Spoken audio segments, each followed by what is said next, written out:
The Village Blacksmith by Handy Longfellow. Under a spreading chestnut tree, the village smithy stands the smith, a mighty man is he with large and sinewy hands, and the muscles of his body are as strong as iron bands. His hair is crisp and black and long, his face is like the tan. His brow is wet with honest sweat and looks the whole world in the face, for he owns not any man.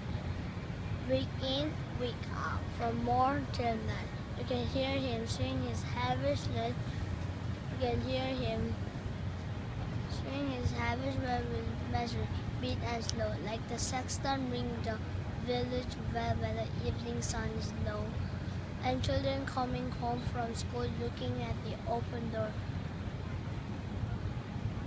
They love to see the flaming forge and catch the burning sparks that fly like a child from a transport. Toiling, rejoicing, sorrowing, onward through life he goes. Each morning sees some task begun, each evening sees it close. Something attempted, something done, has earned a night repose. Thanks to thee, my worthy friends, for the lesson thou hast taught.